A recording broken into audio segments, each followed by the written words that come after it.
Hello and welcome to trading nation India.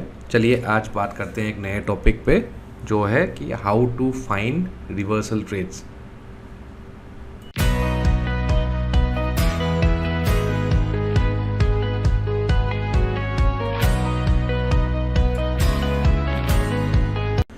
तो आज जैसे ही हम लोगों ने देखा कि मार्केट में एक गैप अप ओपनिंग हुआ था और ये एक रेजिस्टेंस काफ़ी दिनों से टेस्ट हो रहा था 15900 जोन, 15850 टू 900 जोन।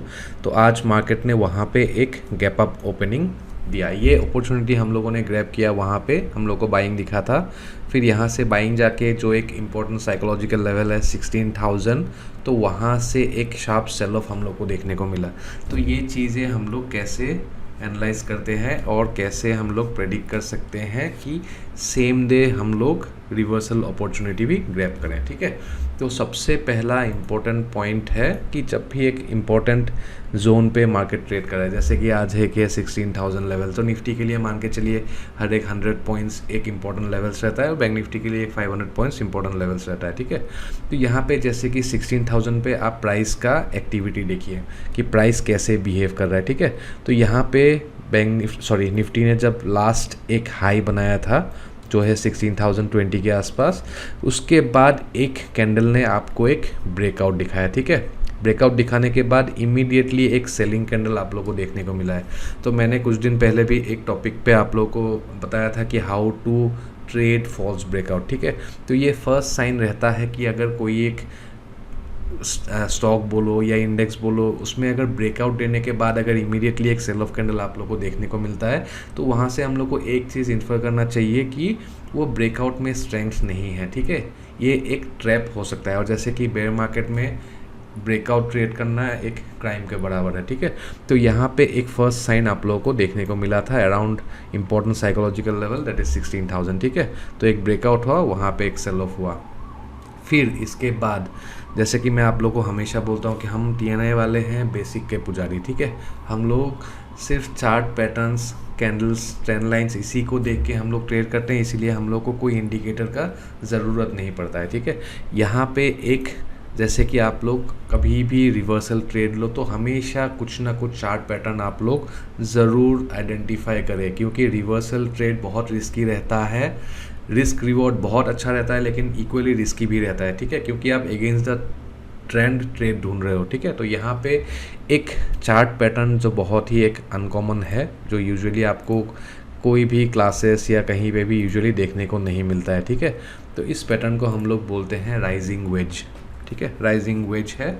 तो यहाँ पे जैसे प्राइस जा रहा है, यहाँ पे एक हाई बनाया, नेक्स्ट जो हाई बनाया, तो एक मार्केट का एक स्ट्रक्चर जो रहता है, तो ये एक डिक्लाइनिंग फेज़ एक आइडेंटिफाई करता है। मतलब ये आपको इंडिकेट करता है राइजिंग वेज कि जो ट्रेंड चल रहा है वहाँ पे लॉस ऑफ मोमेंटम हम लोग को देखने को मिल रहा है। ठीक है, तो ये राइजिंग वेज बनते ही क्या हम लोग जंप करें ट्रेड? बिल्कुल नहीं।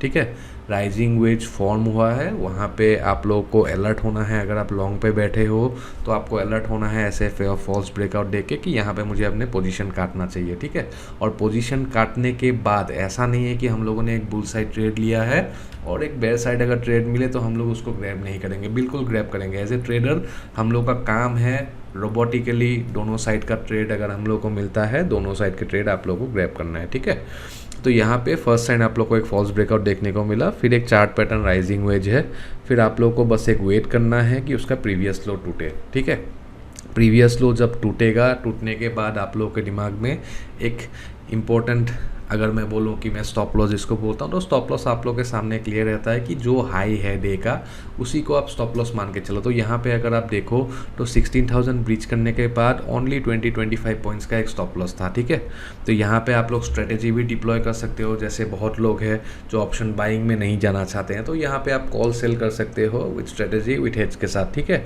और जो ऑप्शन बायर्स है, जो हार्डकोर ऑप्शन बायर्स है, तो यहाँ पे उन लोगों के लिए 20-25 पॉइंट्स मेयरली, जो एक बहुत ही मिनिमम है। तो यहाँ पे आपको क्लीन दिख रहा है कि एक राइजिंग वेज का ब्रेक डाउन भी हुआ है, प्लस डे हाई में एक फॉल्स ब्रेकआउट भी दिखा है। तो इसी को आप एसएल मान के एक कम क्वांटिटी के साथ आप यहाँ पे एक पोजीशन डिप्लॉय कर सकते हो जब आपके डायरेक्शन में जाएगा। जैसे यहाँ पे आप लोग देख रहे हो कंटिन्यूएशन आप लोग को यहाँ पे देखने को मिल रहा है। जब डायरेक्शन में जाएगा तो वहाँ पे आप लोग धीरे धीरे अपने क्वांटिटीज़ ऐड कर सकते हो, ठीक है। तो इसी तरह से अच्छे ट्रेड्स आपको ऑन रिवर्सल साइड मिलेंगे। First important point, always look for a chart pattern, ठीक है। चार्ट पैटर्न रिवर्सल कुछ भी हो सकता है। अगर अपसाइड के लिए जा रहा है तो वहाँ पे राइजिंग वेज हो सकता है, हेड एंड शोल्डर हो सकता है। तो बहुत सारे ऐसे पैटर्न्स है जो रिवर्सल पैटर्न्स है। तो वैसे पैटर्न्स अगर आपको कुछ दिख रहा है, वहाँ पे कंफर्मेशन मिल रहा है, स्टैटिक का सपोर्ट टूट रहा है, बिल्कुल एंटर करो, ठीक है। और उसके साथ अगर आपको ऐसे फॉल्स ब्रेकआउट का एक सेटअप देखने को मिलता है तो इस ऐसे सेटअप अगर मिलता है तो उसको हम लोग गॉड लेवल सेटअप बोलते हैं, ठीक है। तो ये अगर फॉल्स ब्रेकआउट आपको दिख रहा है तो इसका मतलब है कि यहाँ पे लोगों को ट्रैप किया जा रहा है, ठीक है। तो ये एक बुल ट्रैप था, 16,000 का ब्रेकआउट दिखा के एक क्लियर डाउन ट्रेंड आप लोगों को देखने को मिला है, जो अप्रॉक्सीमेटली 200 पॉइंट्स का फॉल एट ए गो आप लोगों को मिला है। तो ऐसे ही आप लोग रिवर्सल ट्रेड आइडेंटिफाई करें मार्केट में।